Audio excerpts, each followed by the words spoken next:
There's so much weird crap you can find in the wild in this place. It's just crazy. Like Dodrio. Who ever heard of Dodrios living in a cave? I mean, I would imagine finding that thing on sea roots before finding it in a cave. Same for Magneton. What's it doing in a cave instead of near a power plant or something? Anyway, back to my recap of the Sevii Islands, which I hadn't completed in the last video. Basically, where was I? Yeah, the rocket warehouse. So there's this really annoying tile maze, and once you get to the end of that, oh man, not reflect now. Bet it's gonna survive and kick my ass with Psychic or something or other, like one of these did in the last video. Exactly. Hopefully it's not a critical. Let's pray. Okay. Oh, a special drop. So I guess I'm gonna finish it off with the Fire Spin because I don't want to risk. Well, what am I saying? Using Fire Spin is a risk, what with its 70 accuracy. But I didn't want to waste any valuable Fire Blast PP when I could take it down with a Fire Spin. So yeah, once you reach the end of that tile maze, you encounter a Rocket Executive, and you fight him, and after the fight, you tell him that, yeah, Giovanni has disbanded Team Rocket a while ago, and he's all like, "It's not true! That's impossible!"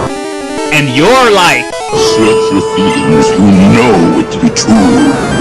And he's like, "No! No!" Anyway, after that, he's all like, "Team Rocket will never die!" And after that, he goes off to try and reform Team Rocket, so that's the surviving cell that you see in Gold, Silver, Crystal. And once that's done, the warehouse will be completely empty except for the scientist who stole the sapphire. And so you battle the scientist, and you take back the sapphire, bring it back to Celio on one island, and now, congratulations, you're able to trade with Ruby, Sapphire, and Emerald. And there are a few things to do after that. You can go to the Altering Cave near Six Island. The Altering Cave is a cave where there's only Zubats in there, unless you use an e-reader with an e-reader card or something. I don't know what an e-reader is. I don't know what an e-reader card is. I have never seen either in my life. So don't blame me if I can't explain it to you, because I simply don't know what it is. Anyway, you use these cards to change the species of Pokémon that appear in the Altering Cave. I think Cerebi has further information on this subject, so I suggest you go and check it out if you're curious. And there's also ruins full of unknowns way south of Seven Island. And of course you can also explore Cerulean Cave, and you can also go battle the Elite Four round 2. All you need to do for that is to have help Lorelei on 4 Island, and you'll be able to fight oh, an Electrode! Okay, it used Swift, so what I'm gonna do is I'm gonna fly, just in case it wants to detonate in my face. Just like that. Wasn't that clever? Well, I could have risked less and switched to Gengar. If I encounter any, that's exactly what I'm gonna do. I'm gonna switch to Gengar, because it's gonna be immune to Swift as well. There's not much it's gonna be able to do to me anyway, if I switch to Gengar from the get-go. But anyway, the Sevii Islands are called this way because it's a contraction of the words 7 and VII, which is the Roman numeral for 7. So, oh, here's another Electrode. So what I'm going to do, as I said, is I'm going to switch to Gengar, and if it decides to detonate in my face, then get ready for a laugh or two. So it's always fun to see them detonate into nothingness. Here we go, and just like that, I dodged 2 detonations. That could have been devastating, especially coming from a level 58 Electrodes. And there's also level 64 Parasect. I didn't remember levels going as high as 64 in that place. Gee, that's almost as high as Blue's Charizard. But then again, it's level 64, but it's still just a Parasect, so it shouldn't be very hard.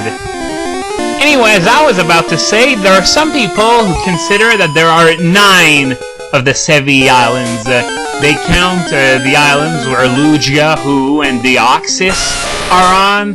Personally, I don't count them because, well, you can access them from Hoenn as well in Emerald, so that doesn't say much about their location. I mean, sure, they appear on the same maps as the Sevii Islands, but it's another thing entirely in Emerald, so, yeah.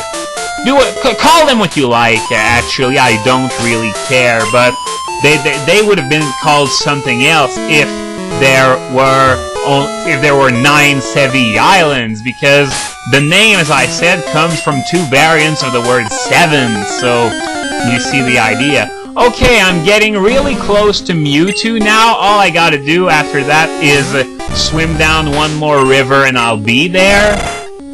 Anyway, there's a correction I wanted to bring to something I may have said several videos ago, and it was that I didn't understand why Shaymin's Sky form became Uber.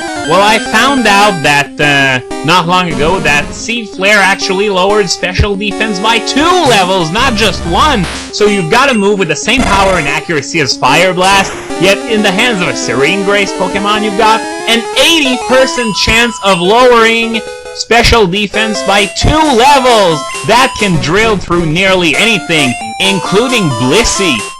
Well, apparently Blissey can put up a valiant effort, but with several successive drops, well, you can imagine the result. Okay, this is Mewtwo, and why is it saying Mew? Isn't that what Mew is supposed to say? And look at that sprite. Mewtwo likes... It looks like a Dragon Ball reject or something. So that's not going to be a very long fight. As I said before, I'm going to fling the Master Ball at it, and then it'll be done and over with. Every time I throw a Master Ball, I don't know why, but I've always got the impression that there's still a chance that the Pokemon might come out. And it would be really annoying, you know, if there was this ball, this ultra-rare ball, that could supposedly catch any Pokemon, and you come to use it, and bam, it comes out. So anyway, what I was saying about Shaymin is that, well, it's really abusive, and yeah, I get a much better idea why it's Uber suddenly, but there's just one thing. It's so good on paper, yet the month before it was banned, it was only like 16th in the usage lists before it was banned. If it was so good, then how come it didn't do any better? Now I've already mentioned it before, but with that whole 2-level thing, I'm not so sure anymore that it really doesn't belong in Ubers, personally. Okay, now to get out of this cave, I suppose I could use an escape rope, but I don't feel like it. I want to level up my Pokemon a little more, you know, just in case you know, there's the little extra I mentioned that's coming up, and I want to give them maybe a level more, just in case Mewtwo isn't quite enough for what's waiting ahead. So I'm going to get out of this place manually. It shouldn't be too long, because what's really time-consuming in this dungeon is, you know, the little side paths inside that weird maze full of boulders and stuff that's on the 2nd floor of the cave. Okay, now I think the remainder of the game shouldn't take more than 2 videos. In fact, no, it's not gonna take 1, but it's definitely gonna fit in 2. So what I'm gonna do is that I'm going to do both those videos in one sitting, and after that, this LP will be done and over with. Oh, another Electrode. I wonder if it's gonna detonate right off the bat like the other, so let me just switch to Gengar, and let's have a big laugh for when it inevitably blows up. Here we go. So join me next time for the end of Pokemon Red.